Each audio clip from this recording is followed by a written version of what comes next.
ಗುರುಗಳಾಜ್ಞೆಯಂತೆ ಇವತ್ತಿನ ವ್ಯಾಖ್ಯಾನ ಪ್ರಾರಂಭ. ಸರ್ವರಿಗೂ ನಮಸ್ಕಾರಗಳು. ಗುರುವೇ ಸರ್ವಲೋಕಾನಾಂ ಭಿಷಜೇ ಭವರೋಗಿಣಾಂ ನಿಧಯೇ ಸರ್ವವಿದ್ಯಾನಾಂ ಶ್ರೀದಕ್ಷಿಣಾಮೂರ್ತಯೇ ನಮಃ. ಸದಾಶಿವಸಮಾರಂಭಾಂ ಶ್ರೀಶಂಕರಾಚಾರ್ಯಮಧ್ಯಮಾಂ ಅಸ್ಮದಾಚಾರ್ಯಪರ್ಯಂತಾಂ ವಂದೇ ಗುರುಪರಂಪರಾಂ. ಓಂ ನಮೋ ಭಗವತೆ ವಿರಾಜೇಶ್ವರಾಯ. ಓಂ ಶ್ರೀ ಗಣೇಶಾಯ ನಮಃ. ಓಂ ಶ್ರೀ ಮಹಾಸರಸ್ವತ್ಯೈ ನಮಃ. ವಸುದೇವಸುತಂ ದೇವಂ ಕಂಸಚಾಣೂರಮರ್ದನಂ ದೇವಕೀ ಪರಮಾನಂದಂ ಕೃಷ್ಣಂ ವಂದೇ ಜಗದ್ಗುರುಂ. ಮೂಕಂ ಕರೋತಿ ವಾಚಾಲಂ ಪಂಗುಂ ಲಂಘಯತೆ ಗಿರಿಂ ಯತ್ಕೃಪಾತಮಹಂ ವಂದೇ ಪರಮಾನಂದಮಾಧವಂ. ನಾರಾಯಣಂ ನಮಸ್ಕೃತ್ಯ ನರಂ ಚೈವ ನರೋತ್ತಮಂ ದೇವೀಂ ಸರಸ್ವತೀಂ ವ್ಯಾಸಂ ತತೋ ಜಯಮುದೀರಯೇತ್.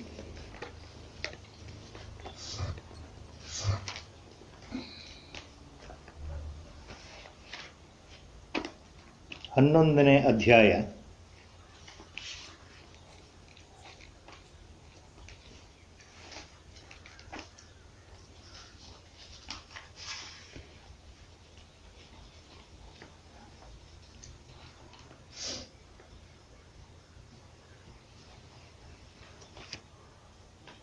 ಈ 36ನೇ ಶ್ಲೋಕಕ್ಕೆ ಬಂದಿತ್ತು ಹೋದ ಸಲ.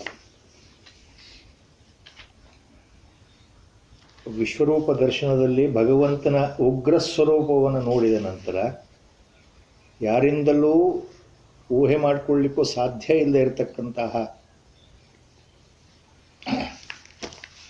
ಆ ವಿಶ್ವರೂಪವನ್ನು ನೋಡಿದ ನಂತರ ಮಾತು ನಿಂತು ಹೋಗಿ ಮನಸ್ಸಿನಲ್ಲಿ ಹೆದರಿಕೆ, ತಳಮಳ, ಭಯ, ಹರ್ಷ, ರೋಮಾಂಚನ ಎಲ್ಲವೂ ಹೊಂದಿ ಭಗವಂತನ ಕುರಿತು ಅರ್ಜುನ ಹೇಳ್ತಾ ಇದ್ದಾನೆ.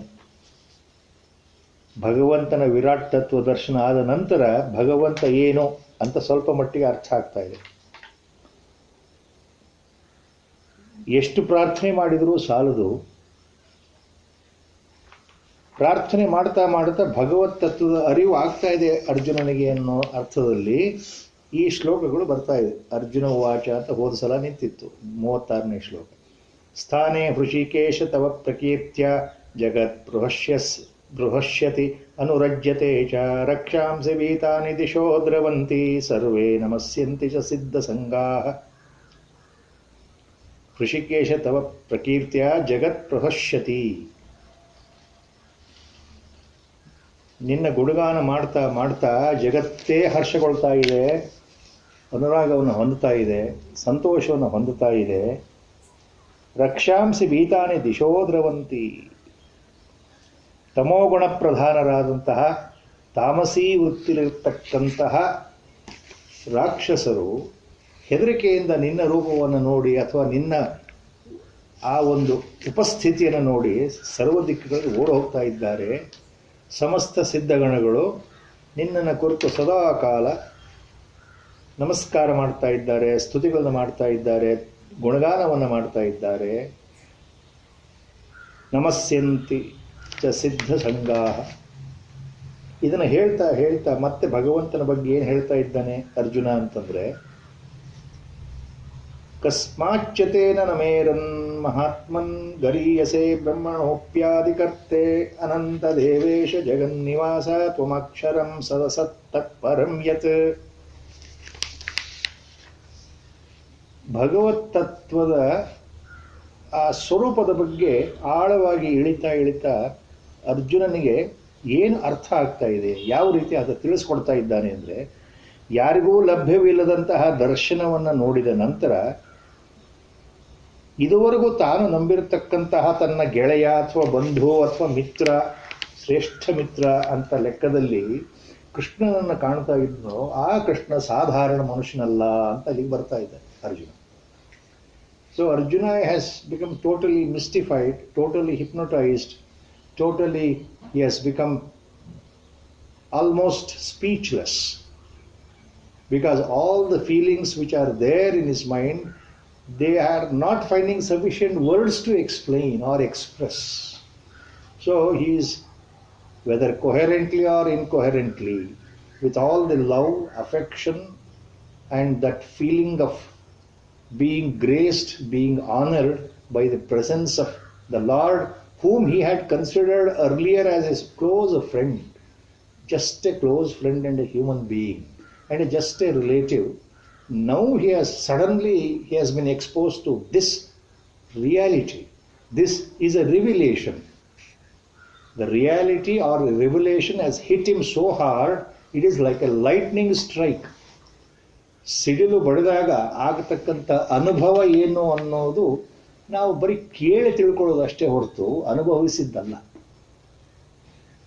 ವಿದ್ಯುತ್ ಶಕ್ತಿಯ ಪ್ರವಾಹ ನಮ್ಮ ಮೈಲಿ ಹರಿದ್ರೆ ಏನಾಗುತ್ತೆ ಅನ್ನೋದು ಸ್ವಲ್ಪ ಮಟ್ಟಿಗೆ ಅನುಭವ ಬಂದಿದ್ರೆ ಮಾತ್ರ ಗೊತ್ತಾಗುವಂಥ ವಿಷಯ. ಹಾಗೆ ಸಿಡಿಲೇ ಹೊಡೆದು ಬಿಟ್ಟರೆ ಏನಾಗುತ್ತೆ ಅದು ನಮಗೆ ಹೇಳಲಿಕ್ಕೆ ಸಾಧ್ಯ ಇಲ್ಲ. ಸ್ವಯಂ ಅನುಭವ ವೇದ್ಯವಾಗಬೇಕು. ಆ ಥರ ಅನುಭವದಲ್ಲಿ ನಿಂತಿದ್ದಾನೆ ಅರ್ಜುನ. ಹೇಳ್ತಾ ಇದ್ದಾನೆ, ಪರಮಾತ್ಮನ ಗುಣಗಾನ ಮಾಡ್ತಾ ಇದ್ದಾನೆ.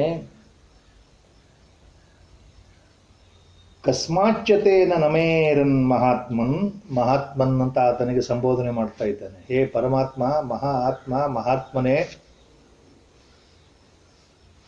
ಮಹಾತ್ಮ ಅಂತ ಇಲ್ಲಿ ಆ ಅರ್ಜುನನ ಸಂಬೋಧನೆ ಪರಮಾತ್ಮನನ್ನ ಕುರಿತು. ಕಸ್ಮಾತ್ ಚ ತೇ ನಮೇರನ್, ಕಸ್ಮಾತ್ ಚ ತೇ ನಮೇರನ್.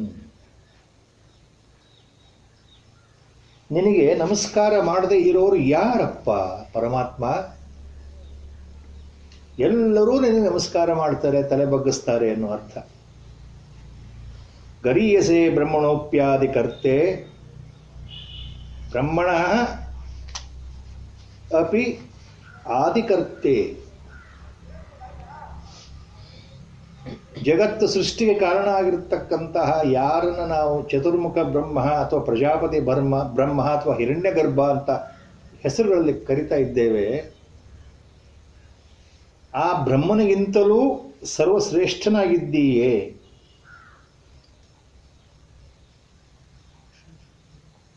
ಹೀಗಿರಬೇಕಾದ್ರೆ ನಿನಗೆ ನಮಸ್ಕಾರ ಮಾಡದೇ ಇರೋರು ಯಾರು? ಕಸ್ಮಾತ್ ತೇ ನಮೇರನ್. ನಮಸ್ಕಾರ ಮಾಡದೇ ಇರತಕ್ಕಂಥವ್ರು ಯಾರಾದರೂ ಇದ್ದಾರಾ ಮಹಾತ್ಮನೇ? ಯಾಕಂದರೆ ಆ ಪರಬ್ರಹ್ಮ, ಚತುರ್ಮುಖ ಬ್ರಹ್ಮ, ಸೃಷ್ಟಿಕರ್ತ ಬ್ರಹ್ಮ, ಜಗತ್ತಿನ ಉತ್ಪತ್ತಿಗೆ ಕಾರಣ ಆದ ಬ್ರಹ್ಮನಿಗಿಂತಲೂ ಮೊದಲಿದ್ದಂಥವನು ನೀನು. ಆದಿಕರ್ತೆ ಬ್ರಹ್ಮಣ ಅಪಿ ಆದಿಕರ್ತೆ. ಇನ್ನೇನು ಹೇಳಬೇಕು ಪರಮಾತ್ಮನ ಬಗ್ಗೆ? ಸೃಷ್ಟಿಯ ಮೂಲ ಪ್ರಜಾಪತಿ ಬ್ರಹ್ಮ ಅಥವಾ ಹಿರಣ್ಯಗರ್ಭ ಅಂತ ತಗೊಂಡ್ರೆ, ಬ್ರಹ್ಮನಿಂದ ಸೃಷ್ಟಿ ಪ್ರಾರಂಭ ಆಯಿತು, ಚರಾಚರ ಜಗತ್ತು, ಈ ವಿಶ್ವ ಬ್ರಹ್ಮಾಂಡಗಳು ಉತ್ಪತ್ತಿ ಆಯಿತು ಅಂತ ತಗೊಂಡ್ರೆ, ಆ ಬ್ರಹ್ಮನಿಗೂ ಮೂಲ ವಸ್ತು ನೀನಾದ್ರಿಂದ, ಆತನಿಗಿಂತಲೂ ಹೆಚ್ಚಿನವನಾದ್ರಿಂದ, ಶ್ರೇಷ್ಠನಾದ್ರಿಂದ ನಿನಗೆ ನಮಸ್ಕಾರ ಮಾಡದೇ ಇರತಕ್ಕಂಥವ್ರು ಯಾರಾದರೂ ಇದ್ದಾರಾ? ಆ ನಿನ್ನ ಮಹಿಮೆಯನ್ನು ಅರ್ಥ ಮಾಡಿಕೊಂಡ್ರೆ. ಆದರೆ ನೀನು ಹಾಗಾದ್ರೆ ನಾನು ಏನಂತ ಕರೀಬೇಕು? ಎಲ್ಲ ವಿಧವಾದ ವಿಶೇಷಣಗಳಿಂದ, ಸ್ತುತಿಗಳಿಂದ, ಸ್ತುತಿಪರವಾದ ಪದಗಳಿಂದ ಗುಣಗಾನ ಮಾಡಲಿಕ್ಕೆ ಪ್ರಾರಂಭ ಮಾಡ್ತಾ ಇದ್ದಾನೆ ಅರ್ಜುನ. ಅನಂತ ದೇವೇಶ ಜಗನ್ನಿವಾಸ ತ್ವಮಕ್ಷರಂ ಸದಸತ್ತತ್ ಪರಂ ಯತ್. ಈ ಕೊನೆಯ ಚರಣ ಬಹಳ ವೇದಾಂತದ ಅದ್ವೈತ ಮೂಲ ಸಿದ್ಧಾಂತದ ತಿರುಳು ಇಲ್ಲಿ ಬರ್ತಾ ಇದೆ. ಎಲ್ಲಕ್ಕೂ ಮೂಲ ನೀನು ಅಂತ ಒಂದೇ ಒಂದು ವಾಕ್ಯದಲ್ಲಿ ಹೇಳಿದರೆ ನಮ್ಮ ತಲೆಗೆ ಹೋಗ್ಲಿಕ್ಕಿಲ್ಲ. ಏನು ಹೇಳ್ತಾ ಇದ್ದೇನೆ ಭಗವಂತನ ಕುರಿತು? ನೋಡಪ್ಪ, ಮಹಾತ್ಮನಾದಂತಹ ಭಗವಂತ ಕೃಷ್ಣ ಪರಮಾತ್ಮನೇ, ನೀನು ಅನಂತ, ನೀನೇ ದೇವೇಶ, ನೀನೇ ಜಗನ್ನಿವಾಸ, ಆ ನೀನೇ ಅಕ್ಷರ. ಯಾವುದೋ ಅಕ್ಷರ ಅನ್ನೋದಕ್ಕೆ ಅರ್ಜುನ ಅರ್ಥ ಮಾಡ್ಕೊಂಡು ಮುಂದೆ ಹೇಳ್ತಾನೆ. ನೀನೇ ಅಕ್ಷರ ಅಂತ ಯಾಕೆ ಹೇಳ್ತಾ ಇದ್ದೀನಿ ಅಂದರೆ, ಪರಮಾತ್ಮ ಸತ್ ಪ್ಲಸ್ ಅಸತ್ ಪ್ಲಸ್ ತತ್ ಪರಂ. ಸತ್ತು ಮತ್ತು ಅಸತ್ತು ಅದಕ್ಕಿಂತಲೂ ಬೇರೆಯಾಗಿ ಯಾವುದಿದೆಯೋ ಯತ್ ಪರಂ. ಸತ್ ಪ್ಲಸ್ ಅಸತ್ ಪರಂ ಯತ್. ಯಾವುದು ಯತ್ ಅಂದರೆ ಯಾವುದು ಸದ್ವಸ್ತುವಿಗೆ ಅಥವಾ ಸತ್ ಅನ್ನೋ ಒಂದು ಪದಾರ್ಥಕ್ಕೆ ಅಥವಾ ಅಸತ್ ಅಂತಕ್ಕಂತಹ ವಸ್ತು ಅಥವಾ ಪದಾರ್ಥಕ್ಕೆ ಎರಡಕ್ಕೂ ಅತೀತವಾಗಿ ಬೇರೆಯಾಗಿ ಯಾವುದಿದೆಯೋ ಅದು ನೀನು. ಅಂದರೆ ನೀನು ಸತ್ತು ಆಗಿದ್ದೀಯೇ, ಅಸತ್ತು ಆಗಿದ್ದೀಯೇ, ಆದ್ದರಿಂದ ನಿನಗೆ ಯಾರು ನಮಸ್ಕಾರ ಮಾಡಲಾರರು? ನೀನೇ ಅನಂತ, ನೀನೇ ದೇವೇಶ, ಜಗನ್ನಿವಾಸ, ನೀನು ಅಕ್ಷರಂ, ನೀನೇ ಅಕ್ಷರ. ಅಕ್ಷರ ಶಬ್ದದ ಅರ್ಥ ಇಲ್ಲಿ ಅರ್ಜುನ ಎಷ್ಟು ಸುಲಭವಾಗಿ ಹೇಳ್ತಾ ಇದ್ದಾನೆ. ಅಕ್ಷರ ಅಂತಂದರೆ ಕ್ಷರವಿಲ್ಲದ್ದು, ನಾಶವಿಲ್ಲದ್ದು, ಅವಿನಾಶಿಯಾಗಿರ್ತಕ್ಕಂಥದ್ದು, ಆದಿ ಇಲ್ಲದ್ದು, ಅಂತ್ಯವಿಲ್ಲದ್ದು, eternally present, the absolute, the unmanifest. ಯಾವುದು ಗೋಚರವಲ್ಲವೋ, ಬದಲಾವಣೆ ಹೊಂದೋದೇ ಇಲ್ಲವೋ, ಎಲ್ಲ ಕಾಲಗಳಿಗೂ ಅತೀತವಾಗಿ, ಅವಸ್ಥೆಗಳಿಗೆ ಅತೀತವಾಗಿ, ಎಲ್ಲಕ್ಕೂ ನಿಯಾಮಕವಾಗಿ, ಎಲ್ಲಕ್ಕಿಂತಲೂ ಮೊದಲು ಅದು ಹೇಗಿರಬೇಕು ಹಾಗೇ ಇರತಕ್ಕಂಥದ್ದು, ಬದಲಾವಣೆ ಇಲ್ಲದೆ ಇರತಕ್ಕಂಥದ್ದು, ನಾಶ ಇಲ್ಲದೆ ಇರತಕ್ಕಂಥದ್ದು, ಅದನ್ನು ಅವ್ಯಯ, ಅಮರ, ಆದಿ ಇಲ್ಲದ್ದು, ಅಂತ್ಯ ಇಲ್ಲದ್ದು. It has no beginning, it has no end. ಅಂದರೆ ಯಾವುದಕ್ಕೆ ಹುಟ್ಟು ಅನ್ನೋದಿಲ್ಲವೋ, ಯಾವುದಕ್ಕೆ ಮರಣ ಅನ್ನೋದು ಇಲ್ಲವೋ, ಅದು ಸದಾ ಇರತಕ್ಕಂಥ ವಸ್ತು, ಅದು ಇರುವಿಕೆ. It is simply existing. ಇದೆಲ್ಲ ಉಪಚಾರದ ಮಾತುಗಳು. ಇಟ್ಟನ್ನೋ ಶಬ್ದ ಉಪನಿಷತ್ತಲ್ಲಿ ತತ್ ಅಂತ ಹೇಳಿಬಿಡ್ತಾರೆ. ಹೇಳಲಿಕ್ಕೆ ಮತ್ತೆ ಬೇರೆ ಶಬ್ದಗಳಿಲ್ಲ, ವ್ಯಾಖ್ಯಾನ ಕೊಡಲಿಕ್ಕೆ ಆಗ್ತಾ ಇಲ್ಲ. ಆ ಅಕ್ಷರ ಅನ್ನೋ ಶಬ್ದಕ್ಕೆ ಇನ್ನೊಂದು ಅರ್ಥ ಏನು ಅಂತ ಭಗವಂತನ ದೃಷ್ಟಿಯಲ್ಲಿ ನಮಗೆ ಅರ್ಥ ಆಗುವಾಗೆ ಅರ್ಜುನ ಹೇಳ್ತಾ ಇದ್ದಾನೆ. ಅಂದರೆ ಯಾವುದು ಸತ್ ಅಂತ ನಾವು ಕರೀತೇವೆ ವೇದಾಂತದ ಪ್ರಕಾರ, ಯಾವುದನ್ನು ಅಸತ್ ಅಂತ ಕರೀತೇವೆ, ಅವು ಎರಡಕ್ಕೂ ಅತೀತನಾಗಿ, ಎರಡಕ್ಕೂ ಮೇಲೆ, ಎರಡಕ್ಕೂ ವಿಭಿನ್ನವಾಗಿ, ಸ್ವತಂತ್ರವಾಗಿ ಆತನ ಅಸ್ತಿತ್ವ ಇದೆ. ಆದ್ಯಂತ ರಹಿತನಾಗಿರತಕ್ಕಂತಹ, ಅವ್ಯಯನಾಗಿರ್ತಕ್ಕಂತಹ, ಅವಿನಾಶಿಯಾಗಿರ್ತಕ್ಕಂಥ ತತ್ವ, ಅದು ಪರತತ್ವ, ಬ್ರಹ್ಮತತ್ವ, ಪರಬ್ರಹ್ಮತತ್ವ. ಅದನ್ನು ಅಕ್ಷರ ಅಂತ ಕರೀಬೋದು. ಅದನ್ನೇ ಆತ್ಮ ಅಂತಲೂ ಕರೀಬೋದು. ಆತ್ಮ ಶಬ್ದದ ಮೂಲ ಅರ್ಥವೇ ಪರಬ್ರಹ್ಮ ತತ್ವ. ಪರಮಾತ್ಮ ತತ್ವಕ್ಕೆ ಆತ್ಮ ಅಂತ ಹೆಸರು. ಅದನ್ನು ಅಕ್ಷರ ಅಂತಲೇ ಕರೆಯೋದು ವೇದಾಂತದಲ್ಲಿ, ಕ್ಷರವಿಲ್ಲದ್ದು. ಅದನ್ನು ಭಗವಂತನ ಬಗ್ಗೆ ಹೇಳ್ತಾ ಇರೋ ಮಾತು. ನೀನು ಸತ್ ಮತ್ತು ಅಸತ್ ಎರಡಕ್ಕೂ ವಿಪರೀತವಾಗಿ ಇದ್ದೀಯಾ ಅಂತಂದರೆ ಅರ್ಥ ಏನು? ಅದನ್ನು ಸ್ವಲ್ಪ ನಮಗೆ ಅರ್ಥ ಆಗುವ ಹಾಗೆ ವ್ಯಾಖ್ಯಾನ ಆಚಾರ್ಯರು ಏನು ಕೊಟ್ಟಿದ್ದಾರೆ, ಭಗವತ್ಪಾದರು ಇಲ್ಲಿ ಏನು ಹೇಳ್ತಾರೆ? ವ್ಯವಹಾರ ದೃಷ್ಟಿಯಿಂದ, ನಮ್ಮ ಪ್ರಾಪಂಚಿಕರ, ನಮ್ಮ ಜ್ಞಾನದ ದೃಷ್ಟಿಯಿಂದ ನಾವು ಮಾತನಾಡಬೇಕು ಅಂದರೆ, ನಮಗೆ ಅರ್ಥ ಆಗುವಾಗೆ ಹೇಳಬೇಕು ಅಂತಂದರೆ, ಸತ್ ಮತ್ತು ಅದರ ವಿರುದ್ಧ ಪದ ಅಸತ್. ಸತ್ ಅಂತಂದರೆ ಒಂದು ಅರ್ಥದಲ್ಲಿ ಗೋಚರವಾಗ್ತಕ್ಕಂಥದ್ದು, ಅನುಭವಕ್ಕೆ ಬರುವಂಥದ್ದು ಪ್ರಾಪಂಚಿಕವಾಗಿ. ಅಂದರೆ ಪ್ರಕೃತಿ, ಅಂದರೆ ಜೀವ ಸಂಕಲನ, ಚರಾಚರ ವಸ್ತುಗಳು, ಈ ಪ್ರಪಂಚ ಯಾವುದು ನಮಗೆ ಗೋಚರವಾಗ್ತಾ ಇದೆಯೋ, ಯಾವುದರ ಇರುವಿಕೆ ಅರ್ಥ ಆಗ್ತಾ ಇದೆಯೋ ಅದು ಸತ್. ಯಾವುದು ನಮಗೆ ಕಾಣ್ತಾ ಇಲ್ಲವೋ, ಯಾವುದು ಅಗೋಚರವಾಗಿದೆಯೋ, ಅದೃಷ್ಟವಾಗಿದೆಯೋ, ಅಂದರೆ ದೃಷ್ಟಪೂರ್ಣವಾಗಿಲ್ಲವೋ ಅದು ಅಸತ್. ಇದು ವ್ಯಾವಹಾರಿಕವಾಗಿ, ಪ್ರಾಪಂಚಿಕವಾಗಿ ಕೊಡ್ತಕ್ಕಂಥ ವ್ಯಾಖ್ಯಾನ. ಸತ್ ಅಸತ್ ವ್ಯಾವಹಾರಿಕವಾಗಿ ಅರ್ಥ ಆಗುವ ಹಾಗೆ, ಲೌಕಿಕದಲ್ಲಿ ಅರ್ಥ ಆಗುವ ಹಾಗೆ ಬರತಕ್ಕಂಥ ವ್ಯಾಖ್ಯಾನ ಇದು. ಸತ್ ಅಸತ್. ಸತ್ ಅಂತಂದರೆ ಸದಾಕಾಲ ಅನುಭವಕ್ಕೆ ಬರ್ತಕ್ಕಂಥ, ಗೋಚರಿಸ್ತಕ್ಕಂಥ ವಸ್ತು, ಬ್ರಹ್ಮಾಂಡ, ವಿಶ್ವ, ಜಗತ್ತು, ಪ್ರಪಂಚ, ಚರಾಚರ ವಸ್ತುಗಳು ಅಂತ ಲೆಕ್ಕ.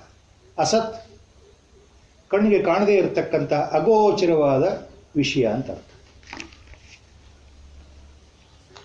ಈ ಸತ್ ಮತ್ತು ಅಸತ್ ಎರಡಕ್ಕೂ ಅತೀತವಾಗಿರುವಂಥದ್ದು ಏನು ಹಂಗಂದ್ರೆ ಅಂದರೆ ಆ ವಸ್ತು, ಆ ಪದಾರ್ಥದ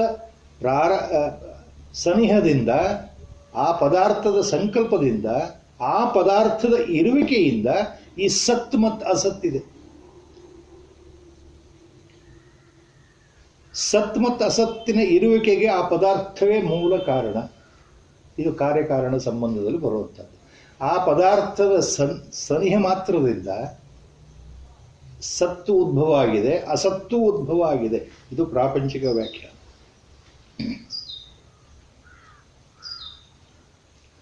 ಇನ್ನೊಂದು ವೇದಾಂತದ ವ್ಯಾಖ್ಯಾನ ಆಚಾರ್ಯರು ಏನು ಹೇಳ್ತಾರೆ ಸತ್ ಮತ್ತು ಅಸತ್ಗೆ? ಸತ್ ಅಂದ್ರೆ ಸತ್ ಪದಾರ್ಥ, ಸದ್ವಸ್ತು, ಸದ್ವಸ್ತು ಬ್ರಹ್ಮ ಪದಾರ್ಥ, ಪರಬ್ರಹ್ಮ ವಸ್ತು. ಅಸತ್ ಅಂದ್ರೆ ಯಾವುದು? ನಿಜವಲ್ಲದ್ದು, ಮಿಥ್ಯಾ ಸ್ವರೂಪದ್ದು, ಸತ್ಯ ಸ್ವರೂಪ ಅಲ್ಲದೆ ಇರತಕ್ಕಂಥದ್ದು ಅಸತ್. ಅಂದ್ರೆ ಈ ಪ್ರಪಂಚ, ಮಾಯೆಯಿಂದ ಬಂದಿರತಕ್ಕಂಥ ಪ್ರಪಂಚ, ಅದು ಅಸತ್. ಯಾಕೆ? ಅಸತ್ತು ಅದಕ್ಕೆ ಒಂದು ಹುಟ್ಟಿದೆ, ಅದಕ್ಕೆ ಒಂದು ನಾಶ ಆಗೋ ಸ್ಥಿತಿನೂ ಇದೆ. ಸತ್ ಅನ್ನೋದು ಸದಾ ಇರತಕ್ಕಂಥ ಸದ್ವಸ್ತು, ಬ್ರಹ್ಮ ಪದಾರ್ಥ. ಅಸತ್ ಅಂತಂದರೆ ನಾಶವಾಗುವಂಥದ್ದು, ನಿಜವಾಗ್ಲೂ ಇಲ್ಲದೆ ಇರತಕ್ಕಂಥದ್ದು, ತೋರಿ ಮಾಯ ಆಗ್ತಕ್ಕಂಥದ್ದು ಅಸತ್. ಹೀಗೆ ಎರಡೂ ಅರ್ಥಗಳು ಇದೆ. ಇದರಲ್ಲಿ ಮೂಲ ತಾತ್ಪರ್ಯ ಏನು ಅಂದರೆ, ಸತ್ ಮತ್ತು ಅಸತ್ ಈ ಎರಡಕ್ಕೂ ಕಾರಣವಾಗಿರ್ತಕ್ಕಂತಹ ಕಾರ್ಯಕಾರಣ ಸಂಬಂಧದಿಂದ ಮೂಲ ಕಾರಣ ಆಗಿರ್ತಂತಹ ಆ ಮೂಲ ಚೈತನ್ಯ, ಆ ಸನಾತನ ಅವ್ಯಕ್ತವೇ, ಮೂಲ ಅವ್ಯಕ್ತ ಸನಾತನವೇ ನೀನು. ಅದನ್ನು ಅಕ್ಷರ ಅಂತ ಕರೀತಾರೆ ವೇದಾಂತದಲ್ಲಿ. ಆ ಅಕ್ಷರವೇ ನೀನು, ಆ ಪರಮಾತ್ಮ ತತ್ವವೇ ನೀನು, ಆ ಮೂಲ ಸನಾತನ ತತ್ವವೇ ನೀನು ಅಂತ ಇಷ್ಟೆಲ್ಲ ಹೇಳಬೇಕು. ಯಾರೋ ಅರ್ಜುನ ಭಗವಂತನನ್ನು ನೋಡಿ ಹೇಳ್ತಾ ಇರೋ ಮಾತು. ಸೊ ಆತನ ಬಾಯಿಂದ ಆಶು ಕವಿತೆಯ ರೂಪದಲ್ಲಿ ಬರ್ತಾ ಇದೆ ಮಾತುಗಳು ಅಂತ. ಆತ ಯೋಚನೆ ಮಾಡದೆ ತಾನಾಗಿ ಹೇಳ್ತಾ ಇದ್ದಾನೆ. ಭಗವಂತನ ನೋಡಿ ಪರವಶನಾಗಿದ್ದಾನೆ.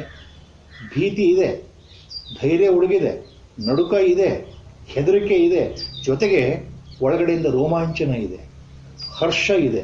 So he is also having that thrilling sensation of seeing something which nobody can see, observing something. Lord is so merciful, compassionate that he has shown him in this cosmic form. So the very sight of the cosmic form, Vishwarupa itself, has made him to feel the most pleasurable, thrilling sensation also, along with the frightful nature in his mind, because he has seen the Ugra Rupa now. He has seen that horrifying cosmic form of the Lord. So both are there in his mind. So he is saying, why not all the people, especially Rishi, Munis and Sattvic people, Siddhas, Siddha Sangha, should not bow down to you? Definitely they bow down because they know who you are. You are the Adikarta, you are the prime, you are the primordial, you are the absolute, you are the creator. You are the creator of Brahma himself, who in turn creates the world. Athwa, you are the creator of that Brahma who is responsible for this creation of samsara. So you are the creator of Brahma himself. That is why you are greater than all of them. You are the greatest than all of them. All the Devanudevas, they have been created by you only.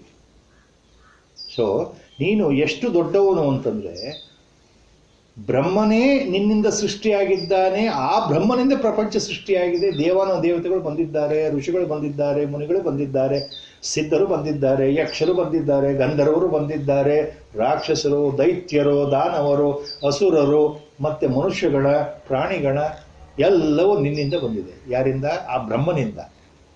ಸೃಷ್ಟಿಯ ಪ್ರಾರಂಭದಲ್ಲಿ ಆ ಬ್ರಹ್ಮನನ್ನು ಸೃಷ್ಟಿಸಿದವರೇ ನೀನಾದ್ದರಿಂದ ನೀನು ಎಂಥ ಮಹಾತ್ಮ. ಹಾಗಿದ್ಮೇಲೆ ನಿನಗೆ ನಮಸ್ಕಾರ ಮಾಡದೇ ಇರೋಕ್ಕೆ ಯಾರಿಗೆ ಸಾಧ್ಯ?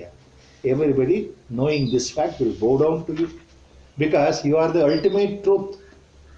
You are the absolute unmanifest, the primordial unmanifest Lord of the Lord. That is a known fact. So he is praising with the folded hands, repeatedly prostrating with all the entire body bowing down at the feet of the Lord, and repeatedly he is telling the same thing.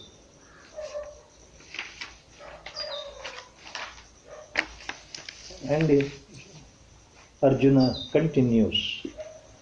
Tvamadideva purusha puranas-tvamsya vishwasya param nidhanam vettasi vedyam cha param cha dhama tvaya tatam vishwamanantarupa. Continuation. ಭಗವಂತನ ಗುಣಗಾನ ಮತ್ತೆ ಮುಂದುವರೆದಿದೆ ಅರ್ಜುನನ ಬಾಯಿಂದ. ಚ ಶಬ್ದ ಯಾವಾಗಲೂ ಮತ್ತು, ಆ್ಯಂಡ್, ಹಾಗೂ ಅಂತ ಅರ್ಥ. ಚ ಅನ್ನೋ ಶಬ್ದ. ತ್ವಮಾದಿದೇವ ಪುರುಷಃ ಪುರಾಣ, ತ್ವಂ ಆದಿದೇವ, ತ್ವಂ ಪುರುಷಃ,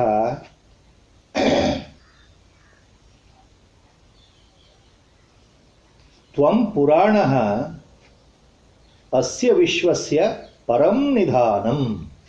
ಹಾಗೆ ಭಗವಂತನನ್ನು ಕುರಿತು ಹೇಳ್ತಾ ಇರೋ ಮಾತು. ಪರಮಾತ್ಮ ನೀನೇ, ತ್ವಂ ನೀನೇ, ಆದಿದೇವ ಹೇಳಿದ್ದನ್ನು ಬೇರೆ ಬೇರೆ ಶಬ್ದಗಳಲ್ಲಿ ನೀನೇ ಆ ಪರಬ್ರಹ್ಮ ಪರಮಪಿತ ಪರಮಾತ್ಮ ಮೂಲ ಪುರುಷ. ತ್ವಂ ಪುರುಷಃ, ಪುರುಷಃ ಅಂತಂದರೆ ಸಾಮಾನ್ಯ ಅರ್ಥದಲ್ಲಿ ಮನುಷ್ಯ ಜಾತಿಯಲ್ಲಿ ಪುರುಷ ಮಹಿಳೆ ಲಿಂಗ ನಿರ್ಧಾರಕ ಪದ. ವೇದಾಂತದ ಪ್ರಕಾರ ಪುರುಷ ಶಬ್ದ ಯಾರಿಗೆ ಅನ್ವಯಿಸುತ್ತೆ? ವೇದಗಳಲ್ಲಿ ಉಪನಿಷತ್ಗಳಲ್ಲಿ ಬಂದಿರತಕ್ಕಂತಹ ಪುರುಷ ಶಬ್ದ ಯಾರಿಗೆ ಅನ್ವಯಿಸುತ್ತೆ? ಭಗವಂತನಿಗೆ ಅನ್ವಯಿಸುತ್ತೆ. ಅದು ಯಾವ ಭಗವಂತ? ಆತ್ಮತತ್ವ ರೂಪದಲ್ಲಿ ಚಿನ್ಮಯನಾಗಿ ಪ್ರತಿ ಚರಾಚರ ವಸ್ತುಗಳಲ್ಲಿ ಒಳಗಡೆ ಇರತಕ್ಕಂತಹ ಅಗೋಚರ ಶಕ್ತಿ ಇದೆಯಲ್ಲ, ಆ ಪರಮ ಚೈತನ್ಯಕ್ಕೆ ಪುರುಷ. ಇದು ವೇದಾಂತದ ಉತ್ತರ. ಹೊರನೋಟದಲ್ಲಿ ಪುರುಷ ಅನ್ನೋದಕ್ಕೆ ವೇದಾಂತದಲ್ಲಿ ಪುರುಷ ಶಬ್ದ ಯಾಕೆ ಬಂತು ಉತ್ಪತ್ತಿ ಅಂದರೆ, ಹೌ ದಿಸ್ ವರ್ಡ್ ಪುರುಷ ಶಬ್ದ ಹ್ಯಾಸ್ ಕಮ್ ಅಂದರೆ, ಪುರಿ ಶಯನಾತ್ ಇತಿ ಪುರುಷಃ, ಪುರಿ ಶಯನಾತ್ ಇತಿ ಪುರುಷಃ ಶಬ್ದೋತ್ಪತ್ತಿ. ಪುರಿ ಶಯನಾತ್ ಇತಿ, ಆದ್ದರಿಂದ ಪುರುಷ. ಪುರಿ ಅಂತಂದ್ರೆ ದೇಹ, ಶರೀರ. ಶಯನಾತ್ ಅಂತಂದ್ರೆ ವಾಸವಾಗಿರುವಿಕೆ, ಇರುವಿಕೆ. ದೇಹದಲ್ಲಿ ಶರೀರದಲ್ಲಿ ಯಾರು ಇದ್ದಾರೋ ಅವನು ಪುರುಷ, ಇತಿ ಪುರುಷ. ಹಾಗಾದರೆ ಶರೀರದಲ್ಲಿರೋದು ಯಾವುದು ಅಂತಂದ್ರೆ ಪರಬ್ರಹ್ಮ ವಸ್ತು, ಪರಮ ಚೈತನ್ಯ ವಸ್ತು ಆತ್ಮರೂಪದಲ್ಲಿ ಪ್ರಕಾಶ ಕೊಳ್ತಾ ಇದೆ. ಸ್ವಯಂ ಪ್ರಕಾಶವಾಗಿ ಶರೀರದಲ್ಲೇ ಇದೆ. ಯಾವುದಿದೆ? ಅದೇ ಆತ್ಮತತ್ವ, ಅದೇ ಪರಬ್ರಹ್ಮ ತತ್ವ, ಅದೇ ಪರಮ ಚೈತನ್ಯ. ಭಗವದ್ಗೀತೆಯಲ್ಲೇ ಬಂದಿದೆ, ಬಹಳ ಮುಖ್ಯವಾದ ಶ್ಲೋಕ, ಭಗವಂತನ ಬಾಯಿಂದನೇ ಬಂದಿರೋದು. ಈಶ್ವರ ಸರ್ವಭೂತಾನಾಂ ಹೃದ್ದೇಶೇ ಅರ್ಜುನ ತಿಷ್ಠತಿ. ನಮ್ಮ ಗುರುದೇವರಿಗೆ ಬಹಳ ಪ್ರಿಯವಾದ ಕೆಲವು ಈ ಶ್ಲೋಕದ ಸಾಲುಗಳು, ಇಂಥವೆಲ್ಲ ಬಹಳಷ್ಟಿದೆ. ಯಾವಾಗಲೂ ಅದನ್ನು ಅವರು ಹೇಳಿ ಅದರ ಅರ್ಥ ಹೇಳ್ತಾ ಇದ್ದಾರೆ. ಸರ್ವಭೂತಾನಾಂ ಹೃದ್ದೇಶೇ ಈಶ್ವರ ತಿಷ್ಠತಿ. ಎಲ್ಲ ಚರಾಚರ ಈ ಪ್ರಾಣಿ ಪ್ರಪಂಚಗಳಲ್ಲಿ, ಈ ಜೀವಿಗಳಲ್ಲಿ ಹೃದಯದ ಒಳಗೆ ಇರತಕ್ಕಂಥ ವಸ್ತುವೇ ಈಶ್ವರ ಅಂದರೆ ಪರಮಾತ್ಮ. ಆ ಪರಮಾತ್ಮನೇ ಪುರುಷ. ಕಠೋಪನಿಷತ್ತಲ್ಲೂ ಒಂದು ಬಹಳ ಪ್ರಸಿದ್ಧವಾದ ಮಂತ್ರ ಇದೆ. ಆ ಮೊದಲನೇ ಚರಣವೇ ಬಹಳ ಪ್ರಸಿದ್ಧ. ಏಕೋ ದೇವ, ಕಠೋಪನಿಷತ್. ಏಕೋ ದೇವ ಸರ್ವಭೂತೇಷು ಗೂಢ. ಇರೋದು ಒಂದೇ ವಸ್ತು. ಏಕೋ ದೇವ, ಇರೋದು ಒಂದೇ ಪರಮಾತ್ಮ ವಸ್ತು, ಇರೋದು ಒಂದೇ ಪರಬ್ರಹ್ಮ, ಇರೋದು ಒಂದೇ ದೇವರು ಅಂತ ನಾವೇನು ನಮ್ಮ ಸಾಮಾನ್ಯ ಶಬ್ದದಲ್ಲಿ ಹೇಳ್ತೇವೆ. ಆ ಪರತತ್ವ ವಸ್ತು, ಪರಬ್ರಹ್ಮ ವಸ್ತು, ಆ ಪರಮಾತ್ಮ ಏಕೋ ದೇವ, ಇರೋದು ಒಬ್ಬನೇ. ಸರ್ವಭೂತೇಷು ಗೂಢ, ಎಲ್ಲ ಜೀವಿಗಳ ಹೃದಯದಲ್ಲಿ ಗೂಢ, ಕಣ್ಣಿಗೆ ಕಾಣದೆ, ಅವ್ಯಕ್ತನಾಗಿ, ತೋರಿಸ್ಕೊಳ್ಳದೆ, ಸಾಕ್ಷಿ ರೂಪದಲ್ಲಿ ಸ್ವಯಂ ಪ್ರಕಾಶನಾಗಿ, ಚೈತನ್ಯಯುಕ್ತನಾಗಿ, ಅವಿನಾಶಿಯಾಗಿ ಅಲ್ಲಿದ್ದಾನೆ. ಹೀಗೆ ಎಲ್ಲ ರೀತಿಯ ಅರ್ಥಗಳು ಬರುತ್ತೆ. ಆದ್ದರಿಂದ ಭಗವಂತನ ಕುರಿತು ಏನು ಹೇಳ್ತಾ ಇದ್ದೇನೆ, ತ್ವಮಾದಿದೇವ, ನೋಡಪ್ಪ ನೀನೇ ಆ ಪರಮಪಿತ, ಪರಮ ಮೂಲ ಪುರುಷ ಆತ್ಮತತ್ವ, ನೀನೇ ಭಗವಂತ, ನೀನೇ ಪುರಾಣ ವಸ್ತು. ಪುರಾಣ ಅಂತಂದರೆ ಪುರಾತನ ಕಾಲದಿಂದಲೂ ಇರತಕ್ಕಂಥದ್ದು, ಅಂದರೆ ನಮಗೆ ಗೊತ್ತಿಲ್ಲದೆ ಅನಾದಿ ಕಾಲದಿಂದಲೂ ಇರತಕ್ಕಂಥದ್ದು ನೀನೇ. ಅಸ್ಯ ವಿಶ್ವಸ್ಯ ಪರಂ ನಿಧಾನಂ, ತ್ವಂ ಅಸ್ಯ ವಿಶ್ವಸ್ಯ ಪರಂ ನಿಧಾನಂ.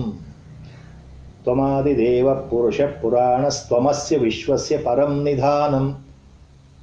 ಅಸ್ಯ ವಿಶ್ವಸ್ಯ ತ್ವಂ ಪರಂ ನಿಧಾನಂ.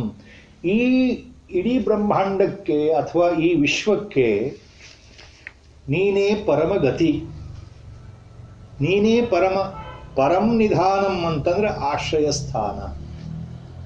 ಪರಂಧಾಮ ಶಬ್ದ ಬೇರೆ ಅರ್ಥ ಬರುತ್ತೆ ಸ್ವಲ್ಪದರಲ್ಲಿ, ಪರಂ ನಿಧಾನಂ ಬೇರೆ ಅರ್ಥ ಬರುತ್ತೆ. ಪರಂ ನಿಧಾನಂ ಅಂದ್ರೆ ನೀನೇ ಆಶ್ರಯ ಸ್ವರೂಪ. You are the only substratum, you are the only base, you are the only kutastha on which the whole prakriti, whole creation is balanced. ಪರಂ ನಿಧಾನಂ. ಸೃಷ್ಟಿ ಪ್ರಾರಂಭ ಆಗಿ ಕೊನೆಯವರೆಗೂ ವಿನಾಶ ಆಗೋ ತನಕ ಇರತಕ್ಕಂತಹ ಈ ಬ್ರಹ್ಮಾಂಡಗಳು, ಇಡೀ ವಿಶ್ವ, ಇದಕ್ಕೆ ಎಲ್ಲವೂ ಆಧಾರ ಸ್ವರೂಪ ನೀನೇ ಆಗಿದ್ದೀಯಪ್ಪ. ವೇತ್ತಾಸಿ ವೇದ್ಯಂ ಚ ಪರಂ ಚ ಧಾಮ. ಎರಡನೇ ಚರಣದಲ್ಲಿ ಮೊದಲಿನ ಎರಡು ಪದಗಳು ಬಹಳ ಸೂಕ್ಷ್ಮವಾಗಿ, ಬಹಳ ಉನ್ನತ ಮಟ್ಟದಲ್ಲಿ ವೇದಾಂತವನ್ನು ತಿಳಿ ಹೇಳ್ತಕ್ಕಂಥದ್ದು. ವೇತ್ತಾಸಿ ವೇದ್ಯಂ, ವೇತ್ತ ಅಸಿ ವೇದ್ಯಂ ಚ. ವೇತ್ತ ಅಂದ್ರೇನು? The outer meaning, simple meaning. ವೇತ್ತ ಅಂದ್ರೆ ಒನ್ ಹೂ ನೋಸ್. ಯಾರಿಗೆ ಗೊತ್ತಿದೆಯೋ, ಯಾರು ತಿಳ್ಕೊಂಡಿದ್ದಾನೋ, ಯಾರು ಅರ್ಥಕೊಂಡಿದ್ದಾನೋ ಆತನಿಗೆ ವೇತ್ತ ಅಂತ ಹೆಸರು. ವೇತ್ತ, ಬ್ರಹ್ಮವೇತ್ತ ಉದಾಹರಣೆ. ಬ್ರಹ್ಮವೇತ್ತರು ಅಂತ ಹೇಳ್ತೀವಿ ಕನ್ನಡದಲ್ಲಿ. ಬ್ರಹ್ಮವೇತ್ತ ಅಂತಂದ್ರೆ the one who knows Brahma. Brahmavetta can also be referred in Sanskrit by another term as Brahmavida. ಶಾಸ್ತ್ರವೇತ್ತ, ಶಾಸ್ತ್ರವನ್ನು ತಿಳಿದವನು. ವೇತ್ತ ಅಂದ್ರೆ ತಿಳಿದವನು, ಅರ್ಥವನು. ವೇದ್ಯಂ ಅಂದ್ರೆ ಏನು? ಯಾವುದನ್ನ ನಾವು ತಿಳಿಬೇಕಾಗಿದೆಯೋ ಆ ವಸ್ತು, ಯಾವುದನ್ನು ನಾವು ಅರ್ಥಕೊಳ್ಬೇಕೋ ಆ ಪದಾರ್ಥ, ಯಾವುದನ್ನು ನಮ್ಮ ಜೀವನದ ಮೂಲ ಗುರಿ ಇದೆಯೋ ಅದನ್ನು ಅರಸೋದಿದೆಯಲ್ಲ, ಅದನ್ನು ತಿಳ್ಕೊಳ್ಳೋದು ವೇದ್ಯಂ. ಸೊ ವೇದ್ಯಂ ಅಂದರೆ that which we have to no.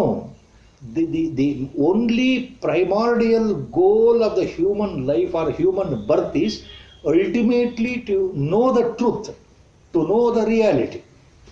So what is to be known is called Vedya, Vedyam.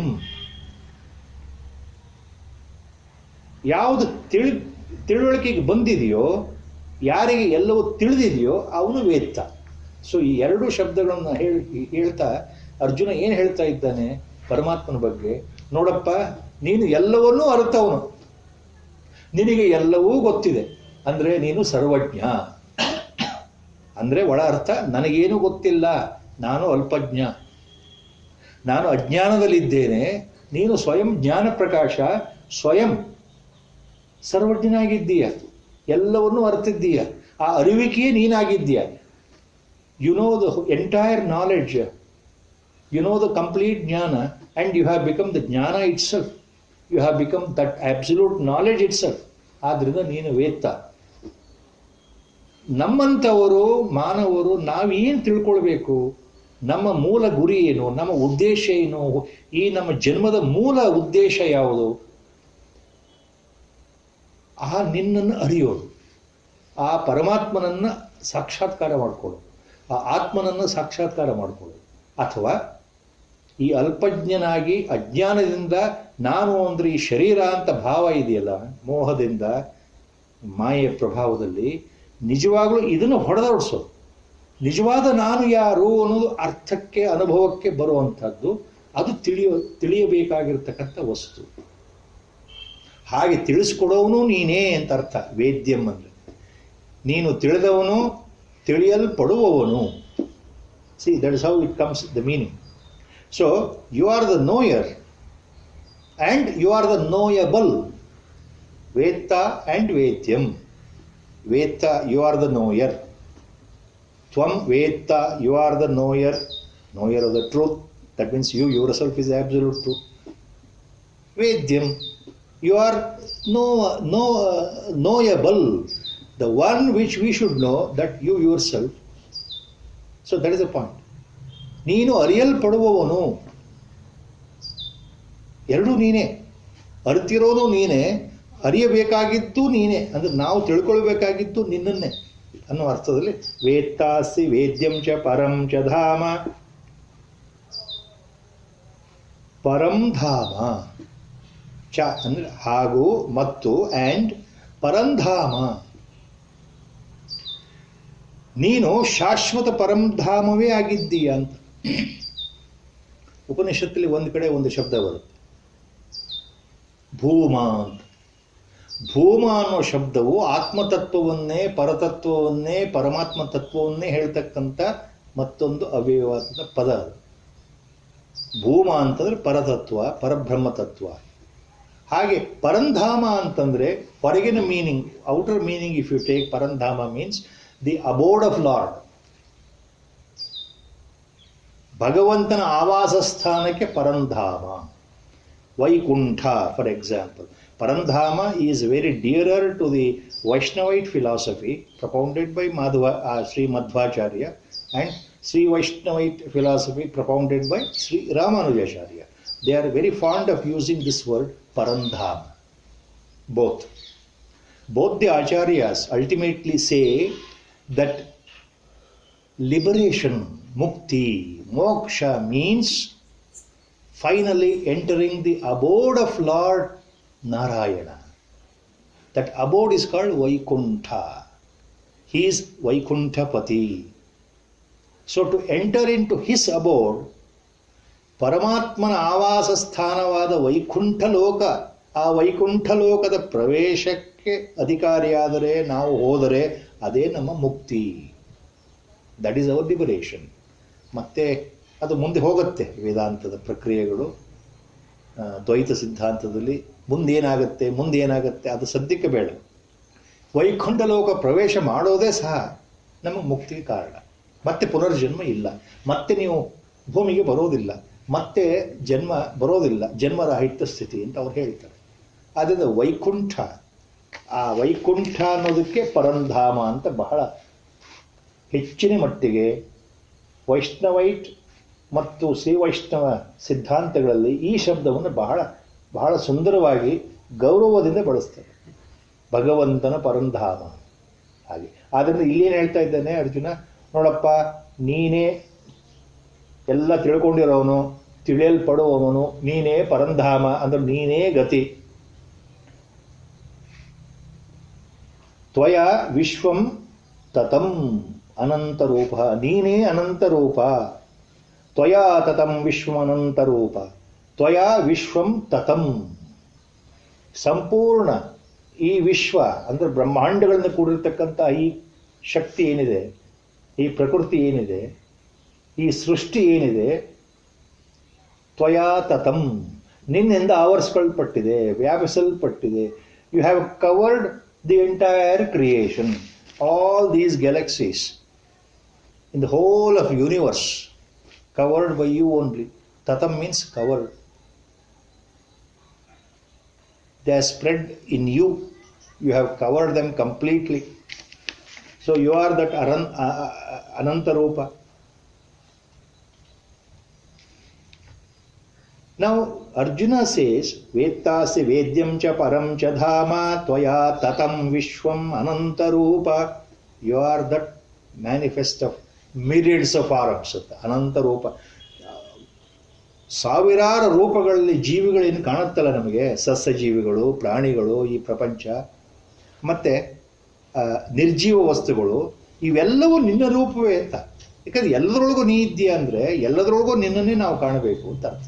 ಅಂದರೆ ಇದೆಲ್ಲ ಏನು, ಪರನೋಟದಲ್ಲಿ ನಾವು ಹೆಸರು ಕೊಟ್ಟರು ಇದು ಮರ ಗಿಡ ಬಳ್ಳಿ ವೃಕ್ಷ ಮನುಷ್ಯ ಪ್ರಾಣಿ ಹಕ್ಕಿ, ಇದು ನೀರು, ಇದು ಭೂಮಿ, ಇದು ಪರ್ವತ ಅಂತ ಹೆಸರು ಕೊಟ್ಟರೂ ಸಹ ಅವುಗಳಲ್ಲಿ ಇರ್ತಕ್ಕಂಥ ಮೂಲ ವಸ್ತು ನೀನೇ. ಈ ಎಲ್ಲ ರೂಪಗಳಿಂದ ನೀನೇ ಇದ್ದೀಯ ಅಂತ.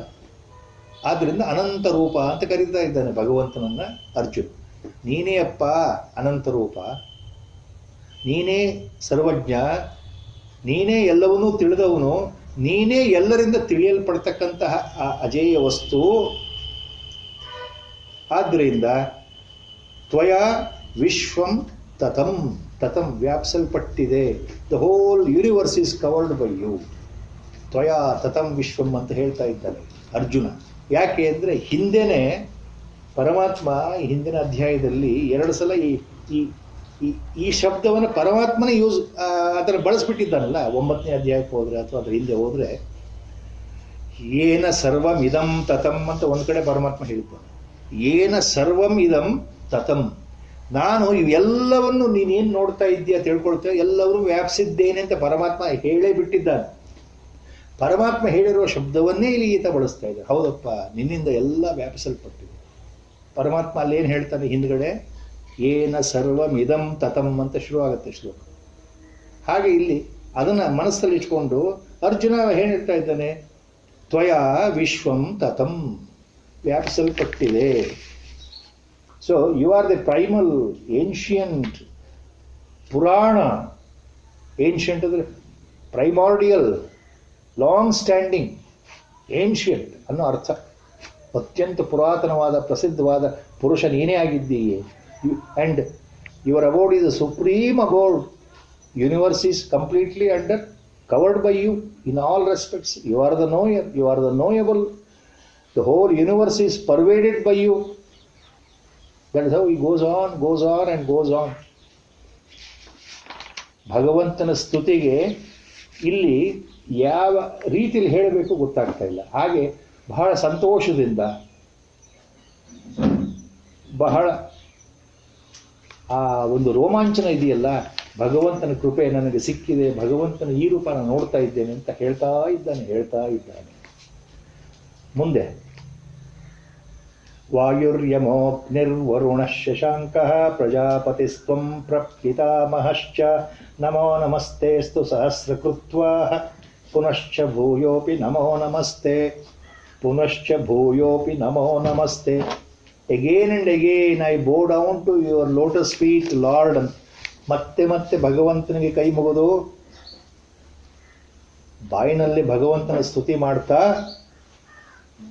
ನಾನು ಸದಾ ಸದಾ ಸಹಸ್ರ ಬಾರಿ, 100 ಅಲ್ಲ 1000 ಬಾರಿ ಮತ್ತೆ ಮತ್ತೆ ನಿನಗೆ ಕೈ ಮುಗಿಯುತ್ತೇನೆ, ನಮಸ್ಕಾರ ಮಾಡ್ತೇನೆ ಅಂತ ಹೇಳ್ತಾ ಇದ್ದಾನೆ.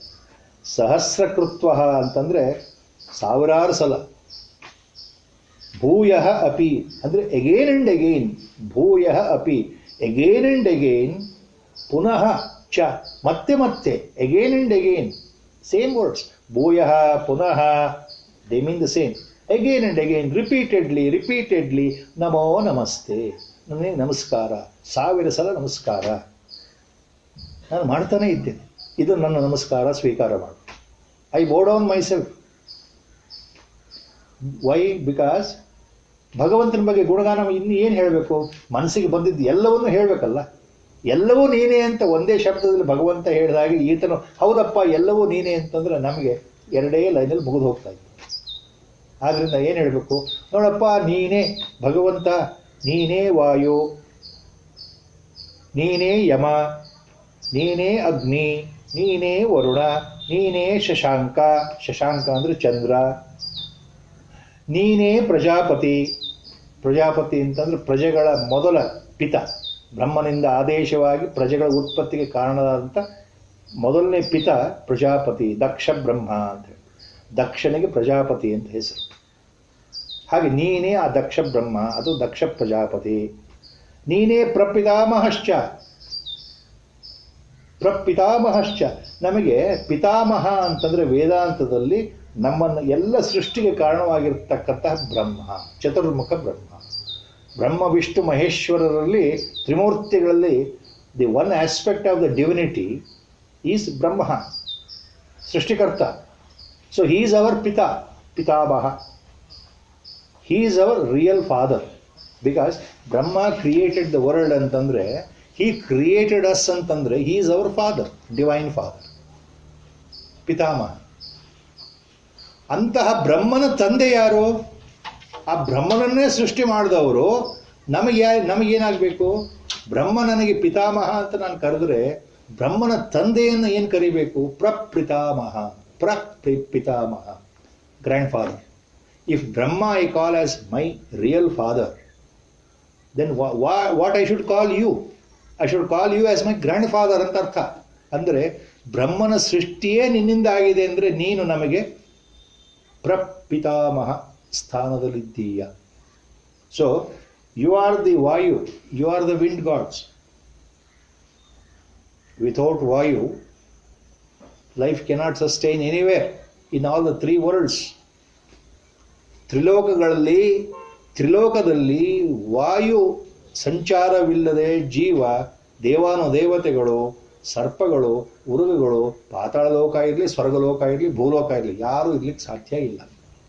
ಆದ್ದರಿಂದ ನೀನೇ ವಾಯು. You are the wind god. You are Yama means you are the harbinger of death. ಕಾಲಕ್ಕೆ ತಕ್ಕ ಹಾಗೆ ಆಯುಷ್ಯ ಮುಗಿತಾ ಇದ್ದ ಹಾಗೆ ಅವರ ಪ್ರಾಣವನ್ನು ಸೆಳೆತಕ್ಕಂತಹ ಒಂದು ಕ್ರಿಯೆಗೆ ಯಮ. Symbolically, Yama means death. What is born has to die. So you are the symbol of the death or destruction. You are Agni. You are that cosmic fire. You are the eternal fire. You are the fire burning in all the stars. And you are the fire or the metabolic heat present in our body or in stomach in the form of Vaishwanara Agni. ಎಲ್ಲ ಜೀವಿಗಳಲ್ಲಿ ವೇದಾಂತ ಹೇಳೋ ಪ್ರಕಾರ ನಮ್ಮ ಹೊಟ್ಟೆಯಲ್ಲಿ, ಜಠರದಲ್ಲಿ ಒಂದು ಶಕ್ತಿ ಇದೆ, ಜಠರಾಗ್ನಿ, ವೈಶ್ವಾನರ ಶಕ್ತಿ. Without that jatharagni or vaishvanaragni, digestion cannot occur. Even science knows it. The science says, our medical science says, that the metabolic heat is always present in every cell. It is produced, it is released in every cell, and that metabolic heat is well pronounced in your digestive system, responsible for digestion. Without the metabolic heat in every cell, the cell will die. So when the heat goes away, the cell will die. So the body will die. That is why after death, if you touch the body, within half an hour, you will feel body is very cold, totally cold, ice cold. Why? The heat present in the body has gone out. ಆದ್ರಿಂದ ಆ ಅಗ್ನಿಯೂ ನೀನೇ, ಆ ವೈಶ್ವಾನರ ಅಗ್ನಿಯೂ ನೀನೇ, ಆ ಜಠರಾಗ್ನಿಯೂ ನೀನೇ. ಪ್ರಪಂಚದಲ್ಲಿ ಯಾವ ಜ್ವಾಲೆ ಮುಖದಲ್ಲಿ ಅಗ್ನಿ ಕಾಣುತ್ತೋ ಆ ಎಲ್ಲವೂ ನೀನೇ. ತಾರೆಗಳ ಒಳಗಡೆ ಗರ್ಭದಲ್ಲಿರ್ತಕ್ಕಂಥ ಅಗ್ನಿಯೂ ನೀನೇ. ಎಲ್ಲ ಅರ್ಥ ಬರುತ್ತೆ ಈ ಮಾತಿಗೆ, ಅಗ್ನಿ ಅಂತಂದ್ರೆ. our Rishi Munis already knew what science has now told us, that there is unimaginable fire in the central belly of our own earth. ನಮ್ಮ ಈ ಭೂಗ್ರಹದಲ್ಲಿ ಕೆಳಗಡೆ ಲಾವಾ ಕೊತ ಕೊತ ಕುದೀತಾ ಇದೆ 3000 ಡಿಗ್ರಿ ಸೆಂಟಿಗ್ರೇಡ್ ಅಂತ ಹೇಳಿದ್ರೆ ಯಾರಿಗೂ ಅರ್ಥ ಆಗಲ್ಲ. ಸಮುದ್ರ ಎಷ್ಟು ಆಳ ಇದೆ, ಮೈಲಿಗಟ್ಟಲೆ ಆಳ ಇದೆ, ನೀರಿದೆ, ಭೂಮಿ ಇದೆ, ಇಲ್ಲಿ ಎಲ್ಲೆಪ್ಪ ಕುದೀತಾ ಇದೆ. ಅದಕ್ಕೆ ಉದಾಹರಣೆ ಜ್ವಾಲಾಮುಖಿಗಳು. So in our own belly of earth there is heavy molten lava, the fire burning eternally. Sun, symbol of fire burning eternally. Every star is a burning star itself. Its own latent heat is burning there. So Agni Neenu, Shashankaha, you are that moon. Why Arjuna sees the words Shashankaha? There is a significance. Acharya has given the very wonderful commentary, and our science knows now in the last 100 years. What our rishis have said long back, the science says no. What is that point? Moon not only is there in the night time, it gives some light in the night time. Okay. It is responsible for low tide, high tide formation every day in the sea level, okay.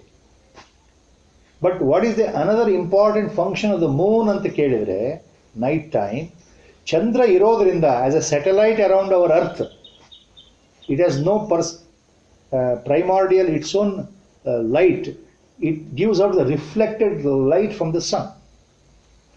ಚಂದ್ರನಿಗೆ ಸ್ವಯಂ ಪ್ರಕಾಶ ಶಕ್ತಿ ಸಾಮರ್ಥ್ಯ ಇಲ್ಲದೆ ಇದ್ರೂ ಬೆಳಗ್ತಾ ಇದ್ದಾನೆ. ಸೂರ್ಯನ ಪ್ರಕಾಶ ಅದರ ಮೇಲೆ ಬಿದ್ದು ಆ ಬೆಳಕು ನಮಗೆ ತಲುಪ್ತಾ ಇದೆ. So the light is emanated as a reflection. But what is the significance of that? Because of that special light emitted or reflected by the moon in the night time, all these plants, especially herbs, shrubs, flower yielding and the aromatic herbs anta ಹೇಳ್ತೀವಿ, or medicinal herbs, ಔಷಧೀಯ quality, ಔಷಧೀಯ ಗುಣಗಳಿರ್ತಕ್ಕಂಥ ಎಲ್ಲ ಸಸ್ಯಗಳಿಗೆ, ಔಷಧೀಯ ಗುಣಗಳಿರ್ತಕ್ಕಂಥ ಎಲ್ಲ ಸಸ್ಯಗಳಿಗೆ ಚಂದ್ರನ ಬೆಳಕು ಅನಿವಾರ್ಯ. ಆಯಾ ಗಿಡದಲ್ಲಿರ್ತಕ್ಕಂಥ ಸತ್ವ ಉತ್ಪತ್ತಿಯಾಗಬೇಕಾದ್ರೆ ಸೂರ್ಯನ ಬೆಳಕು ಇದ್ರೆ ಮಾತ್ರ ಅಲ್ಲ, ರಾತ್ರಿ ಹೊತ್ತು ಚಂದ್ರನ ಬೆಳಕು ಬೀಳ್ತಾ ಇರಬೇಕು, ಅಂದರೆ ಆ ಗುಣ ಉತ್ಪತ್ತಿ ಆಗುತ್ತೆ. Our Rishi Munis knew the Vanaspati Tattva. So that's why they call it, these herbs are called Aushadha, Aushadhaya. From that word we have taken the Kannada word. Aushadhi means medicine. In Kannada, Aushadhi, medicine. In Sanskrit, Aushadaya means medicinal trees and plants. Aushadaya or Vanaspati is another word. So you are that moon ಅಂತಂದ್ರೆ responsible for the growth of all these plants. ಸಸ್ಯ ಪ್ರಪಂಚಕ್ಕೆ ನೀನು ಜೀವಧಾರೆ, ಚಂದ್ರನ ಮೂಲಕ, ಚಂದ್ರ ಕಿರಣಗಳ ಮೂಲಕ. ನಮೋ ನಮಸ್ತೆಸ್ತು ಸಹಸ್ರಕೃತ್ವಃ ಪುನಶ್ಚ ಭೂಯೋಪಿ ನಮೋ ನಮಸ್ತೆ. ಆದ್ರೆ ನಮೋ ನಮಸ್ತೆಸ್ತು, ನಿನಗೆ ಮತ್ತೆ ಮತ್ತೆ ನಮಸ್ಕಾರ ಮಾಡ್ತಾ ಇದ್ದೇನಪ್ಪ ಪರಮಾತ್ಮ. ಸಹಸ್ರಕೃತ್ವಃ ಅಂದರೆ 1000 ಸಲ, 1000 times. I am bowing down my head, I am prostrating my salutations to you, Lord. Again and again, repeatedly, punaha bhoyaha api namo namaste. Matte, again and again, I bow down my head. You are everything. Simple. But he is trying to find some words to express his gratitude to the merciful Lord who has shown him his Rupa, Vishwarupa. Namah purustadata prushtataste namostute sarvata eva sarva ananta viryamita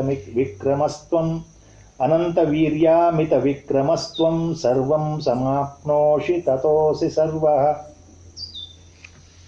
Sarvam samapnoshi, that is a key word in this shloka. ಹೇಳಿದ್ದನ್ನ ಬೇರೆ ಬೇರೆ ಪದಗಳಲ್ಲಿ ಮತ್ತೆ ಹೇಳೋದು. ನೀನೇ ಎಲ್ಲಕ್ಕೂ ಆಧಾರ ಅಂತ ಅರ್ಜುನ ಹೇಳಾಯಿತು. ತ್ವಯಾ ವಿಶ್ವಂ ತತಂ ಅಂತ ಹೇಳಾಯಿತು. ಇಡೀ ವಿಶ್ವ, ಈ ಬ್ರಹ್ಮಾಂಡಗಳು ಎಲ್ಲವೂ ನಿನ್ನಿಂದ ಸುತ್ತುವರಿಯಲ್ಪಟ್ಟಿದೆ, ವ್ಯಾಪಿಸಲ್ಪಟ್ಟಿದೆ. The entire universe is spread over by you. You have completely covered the universe ಅಂತ ಹೇಳಾಯಿತು. ಮತ್ತೇನು ಹೇಳಬೇಕು? ಅದನ್ನೇ ಮತ್ತೆ ಬೇರೆ ರೀತಿಯಲ್ಲಿ ಹೇಳಬೇಕು. ಸರ್ವಂ ಸಮಾಪ್ನೋಷಿ ತತಃ ಅಸಿ ಸರ್ವಃ, ಸರ್ವಃ ಅಸಿ. ಸರ್ವಂ ಸಮಾಪ್ನೋಷಿ, ಎಲ್ಲವನ್ನು ಸಮಾನವಾಗಿ ಆವರಿಸ್ಕೊಂಡಿದ್ದೀಯಾ. You have covered everything uniformly ಅನ್ನೋದು extra word.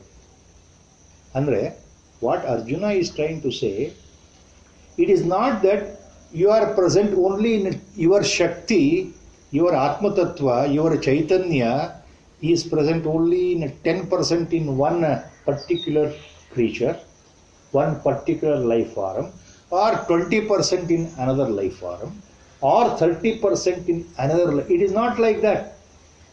That is what the point is very clear. You are not present only 10% in a wicked person, or 30-40% your Shakti in an ordinary normal person, or 80-90% in a sattvic person. It is not like that. ಸಮಾಪ್ನೋಷಿ ಅಂತಂದ್ರೆ ನೀನು ಸರ್ವರಲ್ಲಿಯೂ ಸಮನಾಗಿ ಇದ್ದೀಯಾ ಅಂತ. ಹಂಗಂದ್ರೆ ಅರ್ಥ ಏನು ಸ್ವಾಮಿ? Acharya is wonderfully he gives commentary here. ಸಮಾಪ್ನೋಷಿ ಸರ್ವಂ ಅಂತಂದ್ರೆ ಎಲ್ಲ ಜೀವಿಗಳಲ್ಲಿ ಸಮನಾಗಿ ನೀನಿದ್ದೀಯ. ಆತ ಒಬ್ಬ ಅತ್ಯಂತ ನೀಚ, ಬಡವ, ಕಡು ಬಡವ, ಬಹಳ ಪಾಪಿಷ್ಟ, ದುರಾಚಾರಿಯ ಇರಬಹುದು. ಇನ್ನೊಬ್ಬನು ಅತ್ಯಂತ ಶ್ರೀಮಂತ, ಸಾತ್ವಿಕ, ಸಜ್ಜನ ವ್ಯಕ್ತಿ.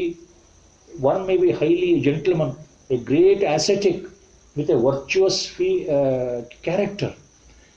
He may be following the dharma 100%. Other may be following adharma 100%. He is an evil, wicked fellow, cunning fellow. But in both the cases, you are present universally in the same uniform measure. ಅಂತಂದ್ರೆ God is present in everybody's heart ಅಂತ ಅರ್ಥ. ಅಂದರೆ ಸರ್ವರಲ್ಲಿಯೂ ಭಗವಂತ ಇದ್ದಾನೆ. ಮೇಲ್ನೋಟಕ್ಕೆ ಆತನ ವರ್ತನೆ, ವ್ಯವಹಾರ, ಆತ ಕೆಟ್ಟವನು ಅಂತ ಕಾಣ್ತಾ ಇದ್ದಾನೆ, ಈತ ಒಳ್ಳೆಯವನು ಅಂತ ಕಾಣ್ತಾ ಇದ್ದಾನೆ. ಒಳ್ಳೆಯವನಲ್ಲೂ ಭಗವಂತ ಇದ್ದಾನೆ, ಕೆಟ್ಟವನಲ್ಲೂ ಭಗವಂತ ಇದ್ದಾನೆ ಅಂತ ಅರ್ಥ. ಅದು ಏಕೋ ದೇವ ಸರ್ವಭೂತೇಷು ಗೂಢ, ಅದೇ ಅರ್ಥ. ಎಲ್ಲರಲ್ಲೂ ಇದ್ದಾನೆ. ನನ್ನಲ್ಲಿ ಜಾಸ್ತಿ ಇದ್ದಾನೆ, ಅವರಲ್ಲಿ ಕಮ್ಮಿ ಇದ್ದಾನೆ ಅಂತ ಅರ್ಥ ಅಲ್ಲ. ಆದ್ದರಿಂದ ಸೃಷ್ಟಿಯನ್ನೇ ಸಮವಾಗಿ ಆವರಿಸ್ಕೊಂಡಿದ್ದಾನೆ. So uniformly he is present. ಸರ್ವಂ ಸಮಾಪ್ನೋಷಿ ತತಃ ಅಸಿ ಸರ್ವ. ಆದ್ದರಿಂದ ಆತ ಸರ್ವವಾಗಿದ್ದಾನೆ. He is all in all. Sarva means he is everything. ನಮ ಪುರಸ್ತಾತ್ ಅಥ ಪೃಷ್ಠತಸ್ತೆ. ನಮಃ ಪುರಸ್ತಾತ್. From the front I bow to you ಅಂತ. ಮುಂದ್ಗಡೆಯಿಂದ ನೀನು ನಮಸ್ಕಾರ ಮಾಡ್ತಾ ಇದ್ದೇನೆ. ನಮಃ ಪುರಸ್ತಾತ್. ಪುರಸ್ತಾತ್ ನಮಃ ಅಹಂ. ನಾನು ನಿನಗೆ ಮುಂದ್ಗಡೆಯಿಂದ ನಮಸ್ಕಾರ ಮಾಡ್ತಾ ಇದ್ದೇನೆ. ನಾವು ಸಾಮಾನ್ಯವಾಗಿ ಹೇಳೋದು ಹೇಗೆ? ಭಗವಂತನ ದೇವಾಲಯದಲ್ಲಿ ವಿಗ್ರಹ ಇದ್ದರೆ ವಿಗ್ರಹದ ಎದುರುಗಡೆ ಹೋಗಿ ನಮಸ್ಕಾರ ಮಾಡ್ತೇವೆ. When we go to a temple or any deity, facing the deity we prostrate, we salute. Salutations we offer.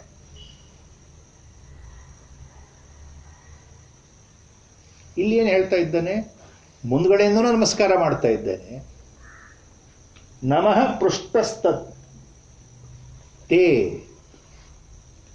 ಪೃಷ್ಠಸ್ತತೆ, ಪೃಷ್ಠ ಅಂತಂದ್ರೆ ಹಿಂಭಾಗ, back side. So I am Boeing down from your back side also. The meaning is, ಇಲ್ಲಿ ಏನು ಹೇಳ್ತಾ ಇದ್ದಾನೆ Arjuna?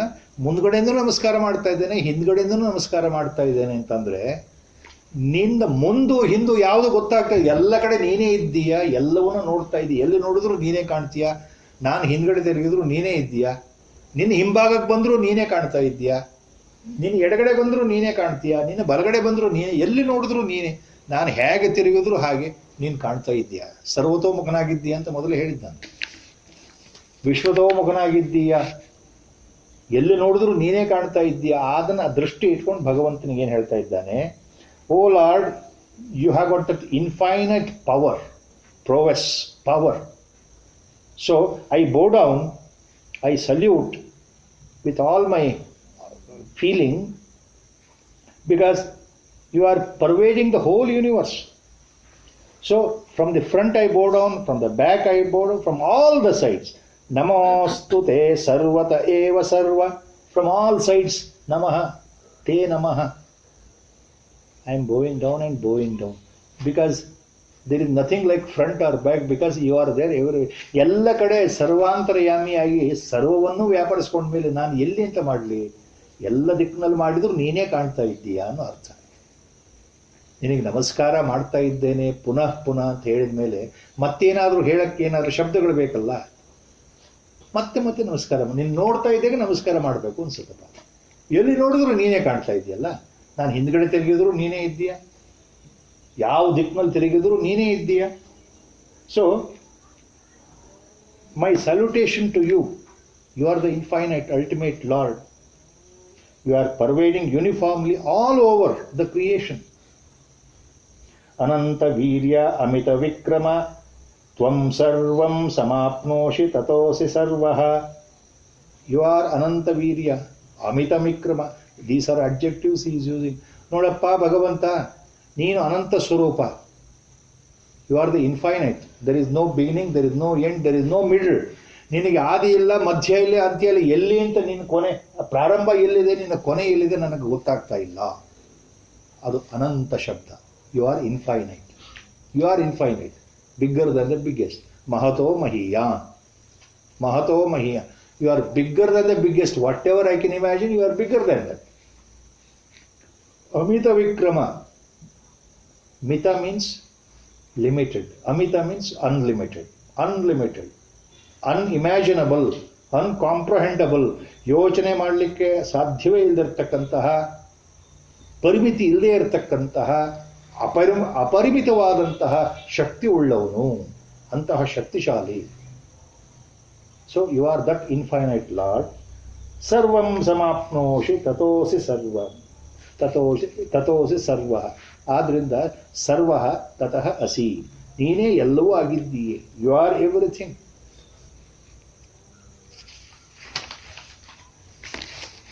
And he continues again with all that. Finally he comes back to one point. Next two shlokas go together actually. 41 and 42 should go together. Now the realization has come to Arjuna. ಈ ಮುಂದಿನ 41ನೇ ಶ್ಲೋಕದಿಂದ ಏನು ಹೇಳ್ತಾನೆ ಅರ್ಜುನ, ಅದಕ್ಕೆ ಪೂರ್ವಿಭಾವಿಯಾಗಿ ನಾವು ತಿಳ್ಕೊಳ್ಬೇಕು. ಏನು ಅಂದರೆ, ಈಗ ಇಷ್ಟೆಲ್ಲ ಗುಣಗಾನ ಮಾಡ್ತಾ ಭಗವಂತನ ಬಗ್ಗೆ ಹೇಳ್ತಾ ಇದ್ದಾಗ ಅರ್ಜುನನಿಗೆ ಹಳೆಯದು ನೆನಪಾಗ್ತಾ ಇದೆ. ತಾನು ಬುದ್ಧಿ ತಿಳಿದಾಗಿನಿಂದ ಕೃಷ್ಣನ ಜೊತೆಗೆ ಆಟವಾಡಿದ್ದು, ಕೃಷ್ಣನ ಜೊತೆಗೆ ಬೆಳೆದಿದ್ದು, ಆತನ ಮಿತ್ರನಾಗಿ ಸಖನಾಗಿ ಓಡಾಡಿದ್ದು, ಆತನ ಜೊತೆಗೆ ಮಲ್ಕೊಂಡಿದ್ದು, ಆತನ ಜೊತೆಗೆ ಊಟವನ್ನು ಮಾಡಿದ್ದು, ವಿಹಾರಕ್ಕೆ ಹೋಗಿದ್ದು ಎಲ್ಲವೂ ನೆನಪಾಗ್ತಾ ಇದೆ. So now the flashback starts in the Arjuna's mind. Now he remembers that right from the childhood he was very close friend of Krishna. Krishna was very fond of Arjuna ಅಲ್ವಾ. ಕೃಷ್ಣನಿಗೆ ಅರ್ಜುನನ ಕಂಡ್ರೆ ತುಂಬ ಪ್ರೀತಿ. ಪಾಂಡವರಲ್ಲಿ ಈ ಅರ್ಜುನಿಗೂ ಕೃಷ್ಣನ ಕಂಡ್ರೆ ತುಂಬ ಪ್ರೀತಿ. ಒಟ್ಟಿಗೆ ಓಡಾಡ್ತಾ ಇದ್ರು, ಹೋಗ್ತಾ ಇದ್ರು, ಬರ್ತಾ ಇದ್ರು. So he remembers now everything. That I was moving with him, sleeping with him, eating with him, then I was playing with him, and as a friend I considered. Because familiarity breeds contempt. That is a famous statement. ನಮಗೆ ಸಲಿಗೆ ಇದ್ದರೆ, ತುಂಬ ಸಲಿಗೆ ಇದ್ದರೆ ಆ ವ್ಯಕ್ತಿ ಮಹತ್ವ ನಮಗೆ ಗೊತ್ತಾಗಲ್ಲ. ಸಣ್ಣ ಸಿಂಪಲ್ಲಾಗಿ ಉದಾಹರಣೆ ನಿಮ್ಗೆ ಹೇಳಬೇಕು ಅಂದರೆ, ತಂದೆ ಮಗ, ತಂದೆ ಮಗಳು ಸಲಿಗೆ, ತಾಯಿ ಮಗ, ತಾಯಿ ಮಗಳು ಸಲಿಗೆ, ಗಂಡ ಹೆಂಡತಿ, ಪತಿ ಪತ್ನಿ, there is familiarity. They are seeing each other every day, day in and day out till they dye. So there is familiarity. That familiarity, it forms itself a wall. Because, see, the husband thinks she is my wife. The wife thinks he is my husband. That's all. That familiarity builds a wall to know the absolute truth. The husband or the wife, vice versa, really what they are, that is not known because she is my husband. Lady thinks, she is my wife. The man thinks. ಹಾಗೆ ಇಲ್ಲಿ ಏನಾಗುತ್ತೆ, ಸಲಿಗೆ. They become too familiar, too much familiar. So the truth is sometime, somewhere is absconding or clouded. ಈ ಸಲಿಗೆ ಜಾಸ್ತಿ ಆದಾಗ ಏನಾಗುತ್ತೆ ಅಂದರೆ, ನಮಗೆ ಕೆಲವು ಸಲ ನಿಜ ನಮಗೆ ತಲೆಗೆ ಹೊಳೆಯಲ್ಲ, ನಮ್ಗೆ ಗೊತ್ತೇ ಆಗಲ್ಲ.